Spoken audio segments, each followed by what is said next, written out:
Hey, how you doing? Il s'appelle juste Leblanc. Ah bon, il n'a pas de prénom. English, motherfucker, do you speak it? King Kong ain't got shit on me!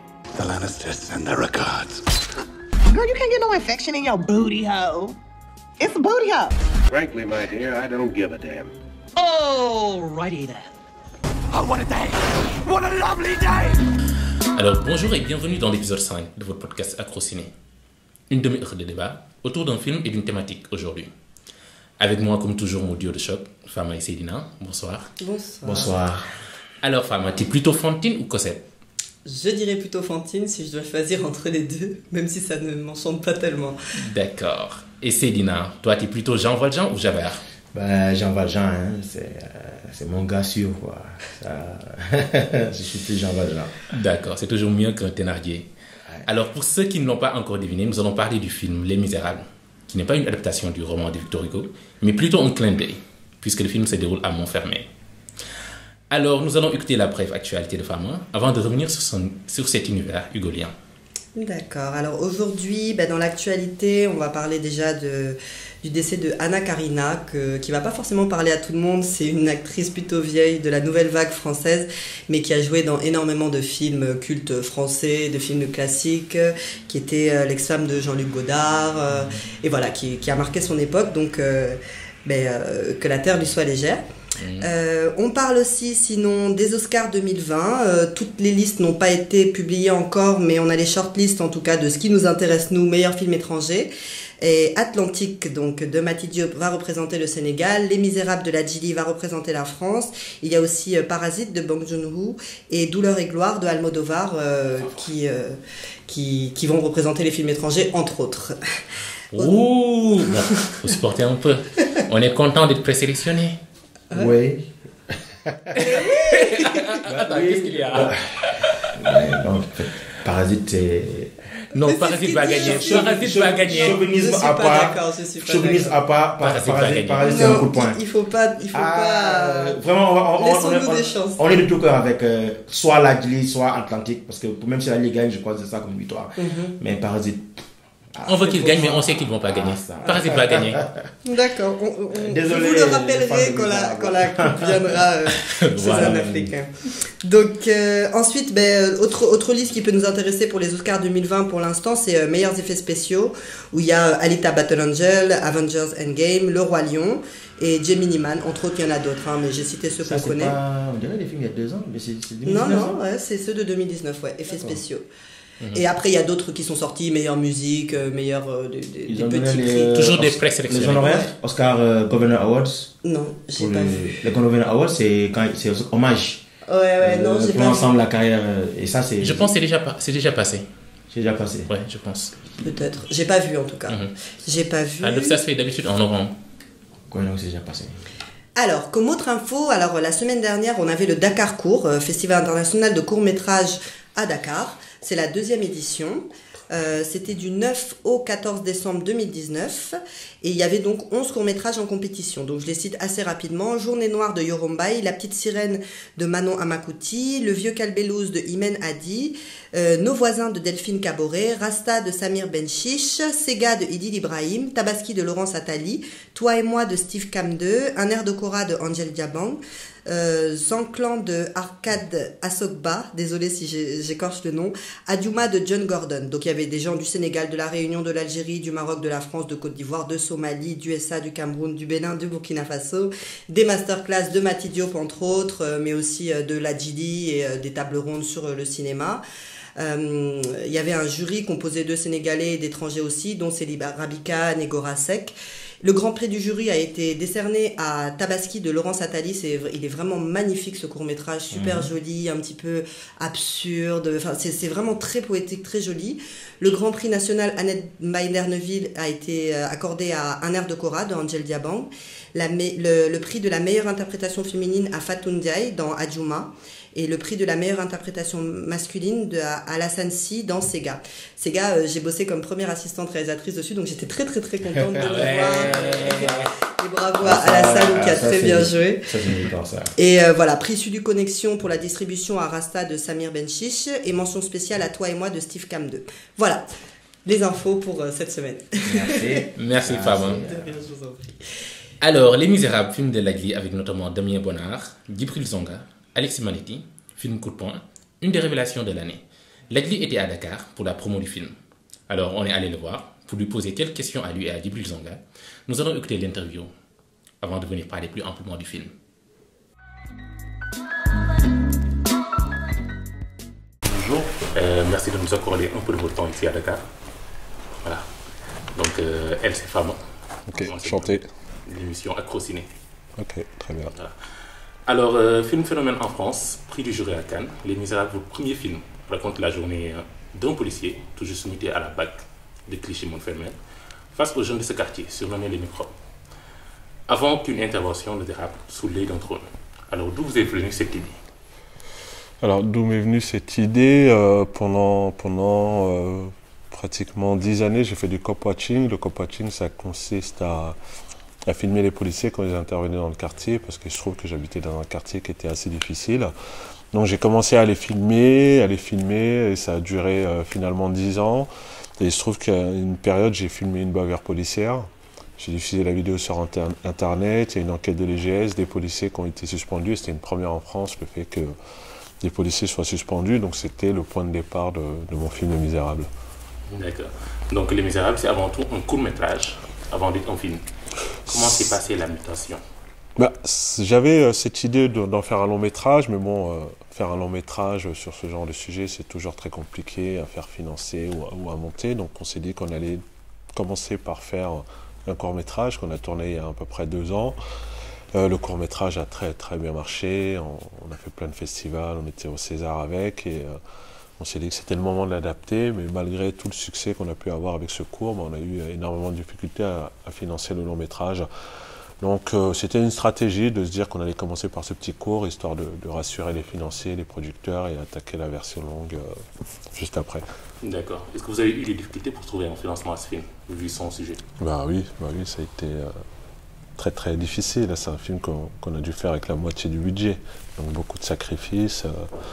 Mais bon, quand on voit le résultat, on peut être que fier et content de toute cette aventure. D'accord.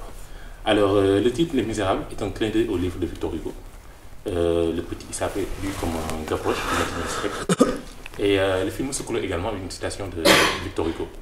Voilà, je cite, il parle, il n'y a pas de mauvaises herbes, il n'y a pas de mauvais hommes. Que de mauvais cultivateurs. Donc, pour vous, qui sont les cultivateurs là? Les cultivateurs, j'estime que c'est avant tout nos politiques, nos très chers politiques qui ont laissé cette situation pourrir depuis 30 voire 40 ans. Donc j'estime qu'ils sont les premiers responsables. Bien sûr pas que, mais en tout cas les premiers responsables de cette situation.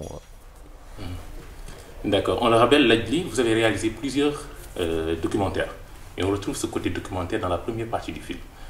Est-ce que c'était pour vous une manière de prendre un peu de recul face aux événements, face aux récits, également pour éviter tout sentimentalisme? Non, pour moi, sachant que je viens du documentaire, j'ai tourné plusieurs documentaires avant d'attaquer ma première fiction, et pour moi c'était important d'apporter ce côté documentaire dans la fiction. On voit bien où les 40 premières minutes, on est en immersion, caméra à l'épaule, très proche des gens, et j'ai voulu en tout cas apporter ce côté très réaliste, très vrai, où on a l'impression d'être dans un documentaire, sauf que tout est mis en scène, tout est écrit, et on est vraiment dans une pure fiction. Alors, Les Misérables a été beaucoup comparé à La Haine de Mathieu Kassovitz, et notamment votre dernier plan dans le film fait beaucoup penser à La Haine. Est-ce un hommage? Est-ce que c'est un hommage à La Haine, le dernier plan du film? Non, je dirais pas un hommage, mais c'est vrai que la Haine de Mathieu Kassovitz, c'est un film qui nous a beaucoup marqué à l'époque quand il est sorti. C'était le premier film qui parlait de banlieue, c'était le premier film où on avait des nouvelles têtes qui émergeaient, des nouveaux comédiens. Et c'est aussi ce film qui nous a donné envie de faire du cinéma. Donc c'est avant tout un petit clin d'œil à moitié, mais c'est pas... C'est juste un petit clin d'œil qu'on a voulu faire au film de La Haine. D'accord. Et en dehors de Kassovitz, est-ce qu'il y a d'autres réalisateurs qui vous ont marqué, qui ont façonné votre cinéphilie? Après, je regarde très peu de films, je ne suis pas cinéphile, mais si je dois sortir des noms, bien sûr, Spike Lee, en passant par Michael Mann, ça c'est des gens qui m'ont beaucoup inspiré. Voilà, Catherine Bigelow, Détroit, sur ce film, j'ai vu juste avant de tourner. Il y a cette séquence de huis clos dans la maison qui m'a beaucoup inspiré. Training Day, c'est pareil. C'est à peu près la même histoire, mais aux États-Unis, où il y a un nouveau qui débarque, qui va subir du visitage de la part de son collègue. Donc voilà, ce serait à peu près les 2 films références pour Les Misérables. D'accord. Mais moi, j'ai une dernière question. Moi, je suis jeune réalisatrice, jeune scénariste, jeune tout. Et ben, je vous suis depuis longtemps et j'ai vu l'école Courtrajmé que vous avez ouvert.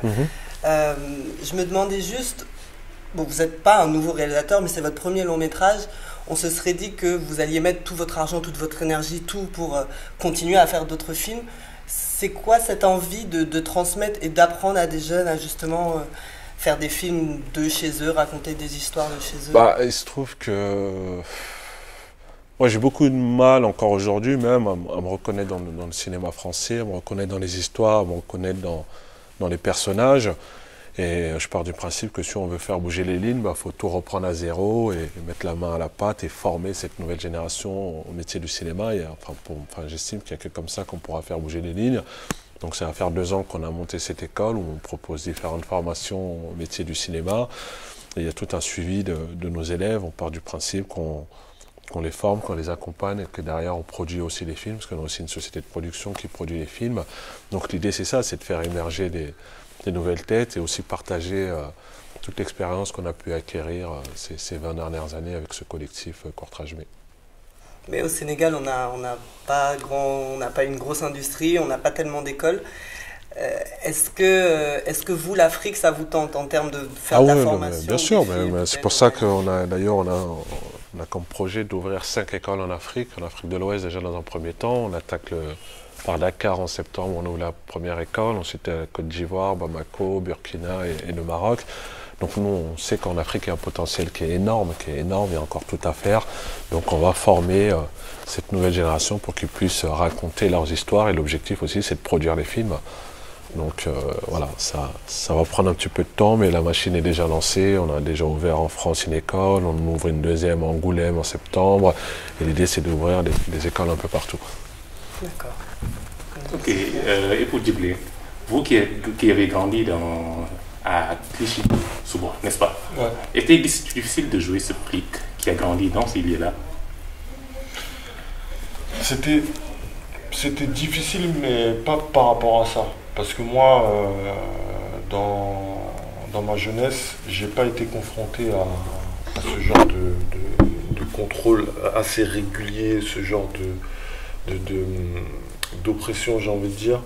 Et du coup, ce qui était un peu difficile, c'était de se mettre de l'autre côté pour une fois, parce que moi j'ai toujours été de ce côté des jeunes qui ont un rapport assez conflictuel avec la police. Et du coup, d'interpréter ce personnage, j'étais obligé de le défendre, de ne pas le juger, et donc de me mettre à leur place et d'essayer de trouver un peu les difficultés qui faisaient que parfois ils pouvaient réagir d'une certaine manière et qu'en fait ça reste tout simplement des êtres humains. D'accord. Merci. Donc Lagli, vous avez été nominé en début de semaine au Golden Globe, le meilleur film étranger. Félicitations. Merci. Et on vous souhaite beaucoup de chance pour la course aux Oscars, parce que vous devez représenter la France. Même s'il y a Atlantique, hein, on est quand même... Ouais, même s'il y a Atlantique. C'est l'Afrique. C'est l'Afrique qui gagne avant tout, donc on est ensemble. Atlantique, Les Misérables, pourvu qu'il y en ait au moins un dans la course. Ça, ou les deux. Ou les deux. Ça, ce serait dans le meilleur des cas. Inch'Allah. Allez, merci Lagli. Merci beaucoup. Merci à vous. Merci. Alors, Les Misérables, c'est une chronique de banlieue. Nous suivons 3 policiers à Montfermeil, où ils incarnent le pouvoir. On a les meneurs de quartier, un personnage assez emblématique, qui maîtrise un peu la pègre, surnommé le maire. Un autre figure du quartier, Salah, ancien délinquant, maintenant imam et qui gère un kebab. On montre également les enfants du quartier, qui ont un rôle assez prédominant. Ils évoluent et s'efforcent de grandir dans cette banlieue. Et au bout d'un moment, l'histoire va se cristalliser autour d'un enfant qui a volé un lioso, voilà, dans un cirque. Et un autre dramatique va se créer tout autour. Voilà, c'est un peu ça l'histoire. Alors, j'ai eu la chance de voir ce film. C'était malheureusement pas le cas de vous. Oui. Non, on l'a raté, mais comme info, on peut dire qu'il est au cinéma, à Dakar cette semaine, donc on n'a plus aucune excuse pour pas le voir. Surtout qu'il représente la France aux Oscars, donc c'est un gage, je pense, quand même de qualité, qu'il a eu le prix à Cannes et tout, donc oui, je vais aller le voir. Quel prix déjà? Grand prix du jury. Le prix du jury, oui. Okay. Il a gagné ex aequo avec Bakurao. Ouais, ok. Comme l'a dit Fama, c'est un film à voir. Parce que certes, on pourrait penser que encore un film sur la banlieue, encore un film de policier, ok, il y en a eu des tas. Depuis une bonne vingtaine d'années, depuis que le climat social français est sujet à caution. Mais celui-ci quand même il sort du lot hein, par sa réalisation, aussi par l'histoire et aussi par les personnages forts qui traversent le film.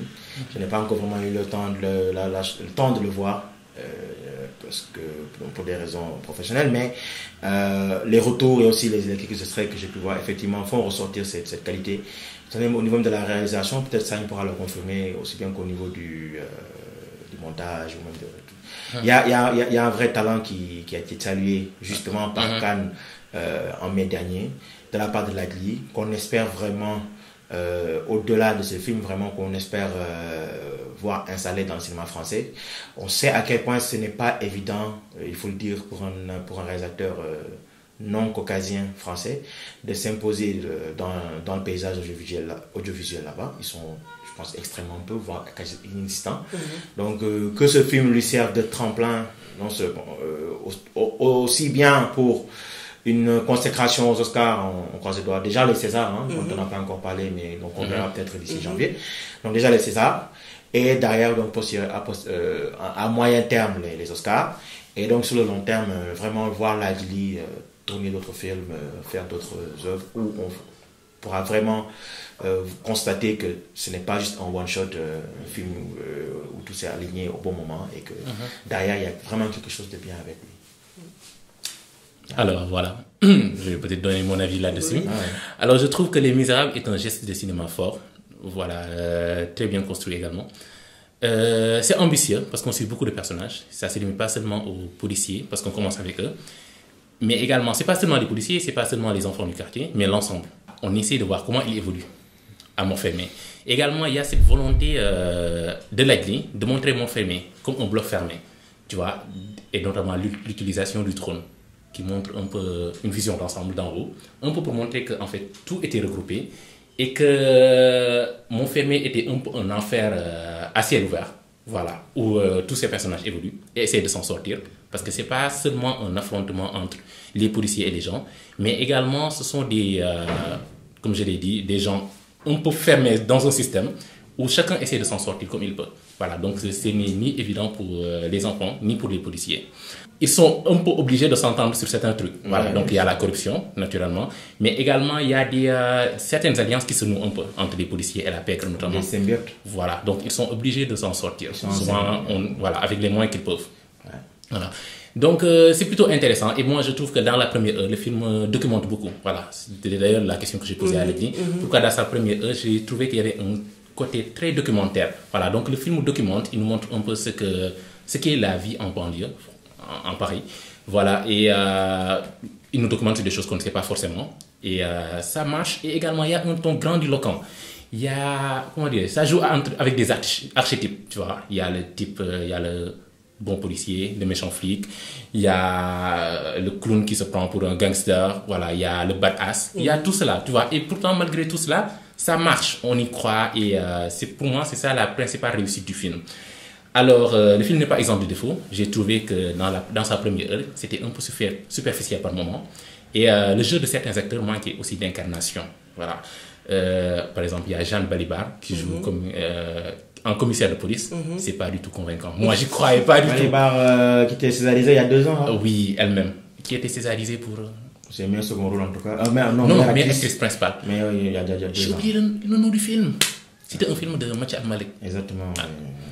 Ok, j'ai oublié. Mais elle, quand même, c'était pas convaincante en commissaire de police. Voilà, j'y croyais pas. Mais heureusement, elle passe que 2-3 minutes comme ça. Voilà. Et on la voit plus. Alors, voilà. Donc, mais le film arrive quand même à retrouver son souffle. Tu vois, c'est fort. Donc, comme je l'ai dit, il y a un nœud dramatique. Donc, c'est assez documentaire pendant 50 minutes, mais une fois que ça capte, on y arrive. Il y a une tension, il y a une telle maîtrise de la tension dans ces films-là. Voilà, on est happé dedans, tu vois, on est concentré jusqu'à la fin. Et ça ne retombe pas. Il y a une très belle gestion du temps, de la tension et tout.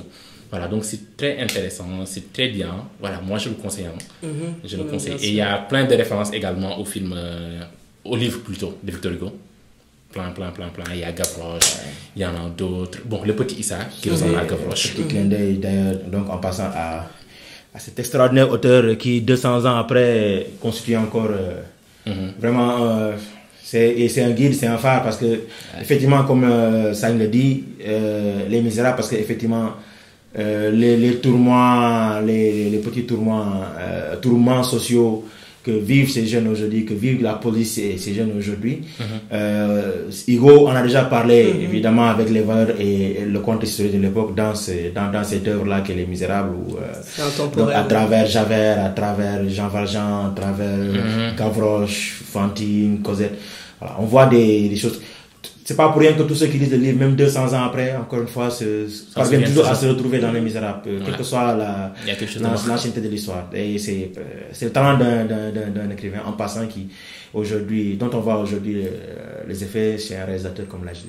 Voilà, exactement. Et également dans le film, il y a quelque chose de très hugolien, voilà, en dehors des références. Voilà, il y a ce côté grandiloquent. Je sais pas, j'arrive pas à y mettre la main, mais je le retrouve en fait. C'est ça, ça se ressent. Mais c'est que c'est la même couche sociale, finalement. Oui, exactement. C'est la même couche sociale, c'est les mêmes oppositions, les mêmes personnes qui se sentent, qui sont coincées par un système qui sont trouvés sur place. Exactement. C'est très fin, lui, d'avoir fait le... Voilà, d'avoir fait le rapprochement et tout. Et également, il y a un bon truc, disons une qualité du film, c'est ça évite tout misérabilisme, tout sentimentalisme, tu vois. Ça prend assez de recul pour ne pas se laisser tomber dans certains écueils du genre, voilà. Et en ça, c'est franchement réussi. Voilà, bon, n'empêche, le film, comme beaucoup l'ont dit, ça ressemble assez à La Haine, même si c'est très différent, voilà, c'est très différent.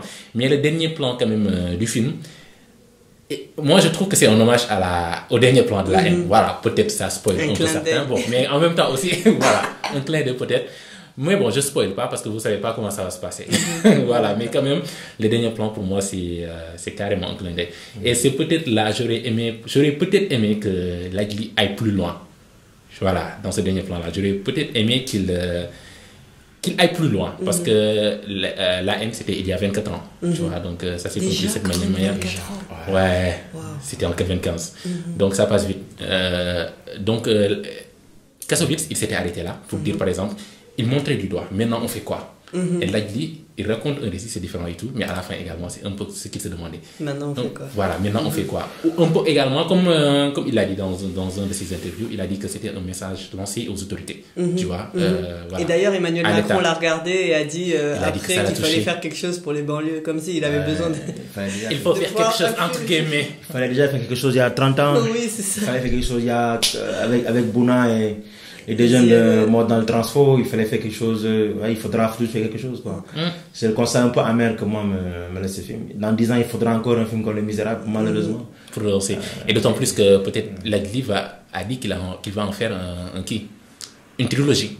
Voilà, donc il y a deux autres films à venir. On ne sait pas sur quelle période ça va se concentrer. Comme Les Misérables. Oui, peut-être bien. Peut-être bien. En tout cas, c'est assez intéressant.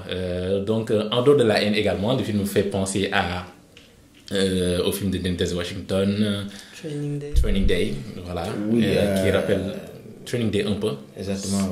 Ce côté-là où il y a un policier nouveau arrivant et un autre policier beaucoup plus expérimenté et qui se permettent certains abus aussi. Oui, effectivement, comme le dit Sylvain Sagne, en fait, Les Misérables est en fait un énième film de policier, tant il s'agit peut-être du corps de fonctionnel le plus symptomatique d'un État et qui sert de baromètre à une société. On a beau parler des fonctionnaires de bureau ou bien des médecins, non.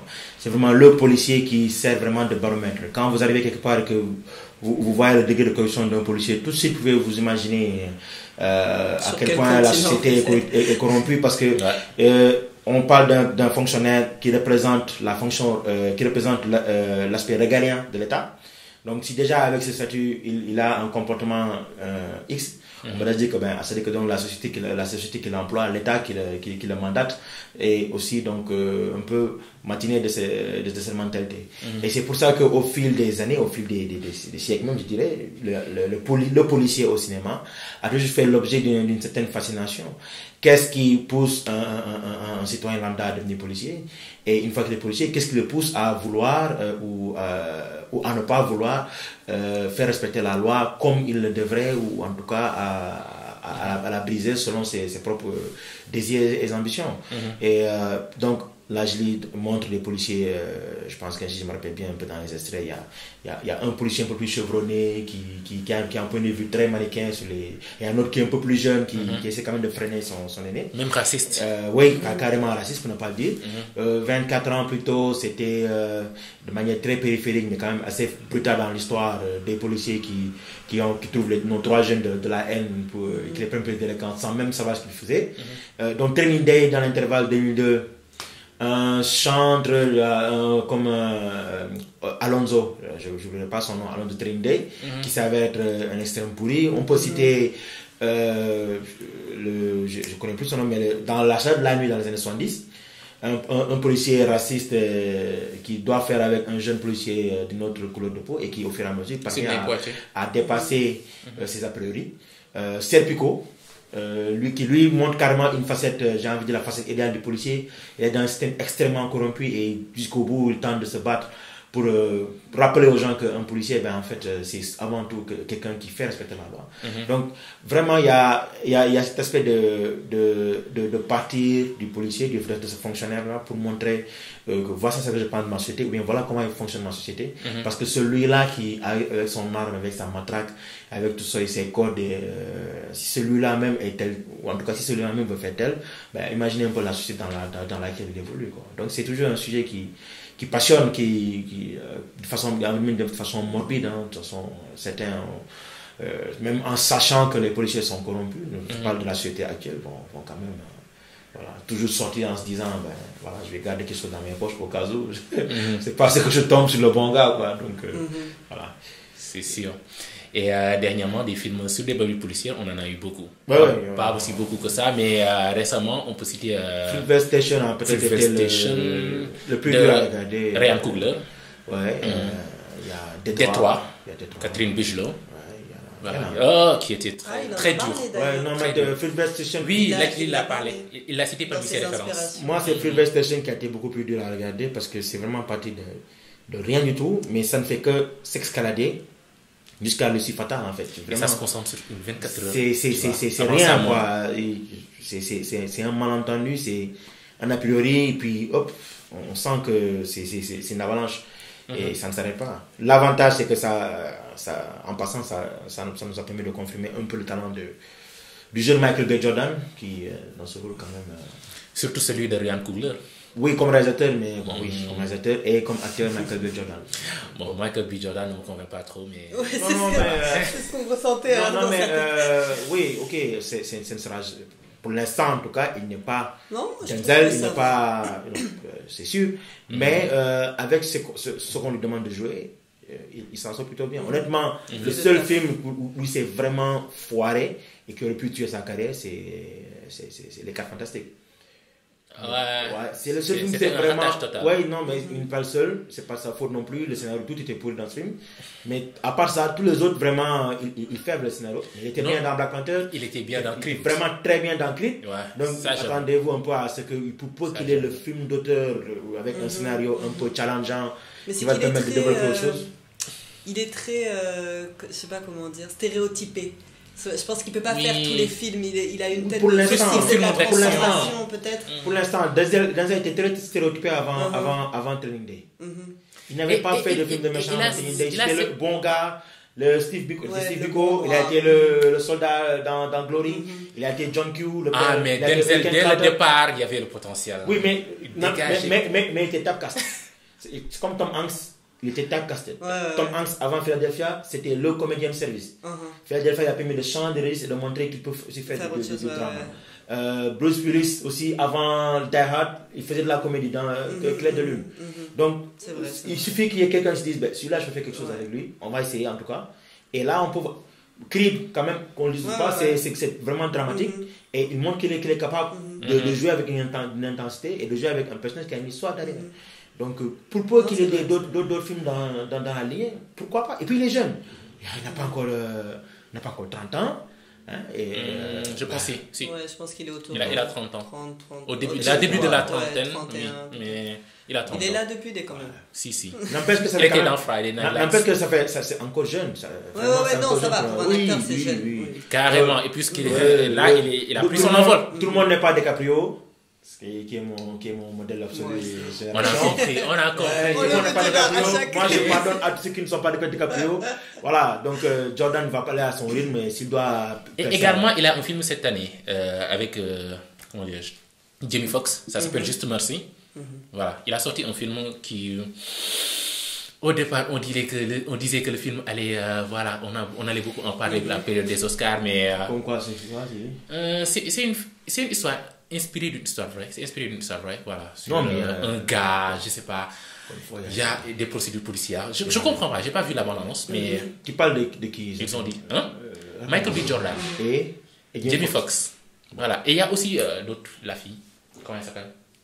Elle a gagné l'Oscar en 2015. Pour Rome. Brie Larson. Brie Larson, elle est dans le film. Mais c'est juste moi aussi, mais je peux pas dire. Le film, c'est sur quoi? Parce que j'ai pas suivi. Non, mais en tout cas, voilà, on verra. Hein. De toute façon, les consécrations annuelles là ne veulent pas oublier grand-chose. Voilà. Si ce n'est qu'à un moment à l'autre, on est bien l'année suivante. Moi, je n'oublierai jamais, parce qu'à présent, je dis c'est un coup. Ça fait très mal quand je le pense. Adrien Brody, au moment du pianiste, tout le monde se disait qu'on a le nouveau Pacino. Il n'a plus rien fait de bien depuis. Ouais, 15 ans après, il n'a plus rien fait de bien depuis. Mais lui aussi, il a une tête, il ne peut pas faire tout. Oui, mais pour te dire qu'en fait, dès le départ, dès le premier grand rôle, il gagne l'Oscar. On dit hop, on est en phase d'un génie. Il était très jeune.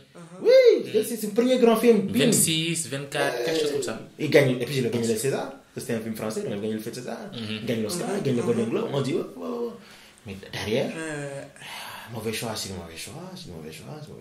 C'est ça en fait, ouais, parce que j'ai aucun souvenir même d'affiche avec. Oui, mais bon, pareil, ça va vite. Au cinéma, plus que tout à l'heure, ça va vite. Donc pour lui, ça va aller très vite. 2 ans, Jordan nous sort un truc, on se dit, oh, pardon, c'est bon mon frère. Un nouveau super-héros. Exactement. Ouais. Alors, on est arrivé un peu à la fin. Donc, pour conclure, quelles recommandations vous allez nous faire un peu à vous de choisir. Recommandations de films, peut-être dans le même genre, sur des films policiers ou films sur la vie policière, ou un film d'un autre genre. À vous de voir. Vous êtes libre. En fait, après, pour notre propre culture cinématographique, pour en savoir plus sur le genre, je conseille toujours Serpico. Moi, je reviens sur Serpico. Ouais. Parce que vraiment, c'est Al Pacino. Je ne me rappelle plus déjà comment il a fait pour ne pas gagner Oscar-là. Il était nominé. Il était nommé. Je pense qu'il est resté 3 ans ou 4 années d'affilée. Il est nommé pour Le Parrain, Serpico, Le Parrain 2, Dog Day Afternoon. C'est les livres des années 70. Oui, il est comme ça. Mais en fait, Serpico, pour montrer le flic vraiment intègre. Après, il y a La Haine aussi, qui aujourd'hui, je vous jure, aujourd'hui, on le passe dans un lycée. Dans n'importe quel pays au monde. Toujours aussi maîtrisé. Ouais, ça parle, hein, ça parle. Moi, je n'ai pas suivi en 95, je l'ai suivi après, mais ça parle encore. Donc, c'est ça, c'est les 2 que je conseillerais. Après, évidemment, si vous êtes capable de supporter sans trop ressentir d'émotion, Freeway Station, Deep 3, et voilà. Ça peut. Femme, hein? Donc, c'est 4 recommandations pour Céline. Déjà, j'ai du mal. Non, film policier, j'en ai pas de souvenirs marquants comme ça. Seven, c'est un peu policier. Ça m'a marqué. Ça, quand même. Ouais. Mais il m'a marqué, je sais que je m'en rappelle bien. Gone Girl, c'est un peu policier aussi, mais c'est que ça ressemble pas du tout aux Misérables en fait. Chercher quelque chose qui ressemble aux Misérables, mais rien de cela ne ressemble aux Misérables. Et après Usual Suspect que moi j'ai vu très tard. On m'en parlait, je me disais ça doit être un truc d'action, et quand j'ai vu j'étais genre waouh. C'est toujours bizarre qu'on n'ait pas parlé de Kaiser Soze lorsqu'on parlait des méchants au cinéma. J'ai failli m'ouvrir les veines en sortant la dernière fois.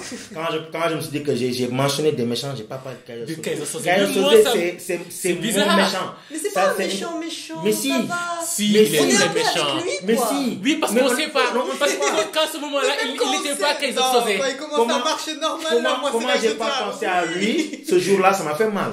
Et aussi, je me disais, mais comment Fama peut citer je suspect en dernier? Ça, c'est la classique. Tout cinéphile qui n'a pas suivi ça. Oui, mais parce que, en fait, sortez. Il n'y a pas vraiment je sais pas comment dire. Il y a une enquête, mais moi, j'appellerais pas ça un film policier. Ce serait plus pour moi un film de bandit. Non, c'est un thriller. Ouais. Là, on est dans le genre thriller, peut-être qu'on en parlera une prochaine fois. Ouais. Mais les films que Fama a cités, il faut les suivre. Pas plus tard que j'ai encore parlé de Gone Girl, j'ai parlé de la dame là, dont je n'ai pas retenu le nom, mais qui est incroyable. L'actrice principale, elle est incroyable, mais en même temps, elle n'a pas tort. C'est ça qui est grave. T'arrives à la détester, n'a pas tort sur le principe. Non, elle n'a pas tort. Si, elle n'a pas tort. Elle a été trompée. Maintenant, c'est la manière. Comment on dit en anglais? Punishment doesn't fit the crime. Ok, c'est trop. C'est trop. Mais elle a été trompée. Ouais. Et elle était claire, elle dit quand même je m'arrête de manger, je me prie, je fais tout, j'ai fait même des trucs 2 fois par semaine et c'est vrai qu'on me paye, tout ce qui arrive le mérite. Bon après over the top comme toujours, mais pour rester dans le cadre de Fama, c'est du Fincher, faut le voir. Seven, faut le voir. On comprend pas vite, on dit on est dans un film d'horreur avec du sang. La fin de film de Seven, les 15-20 dernières minutes sont les films les minutes les plus intenses, les mieux filmés. Ce qui se passe dans l'interaction entre un personnage.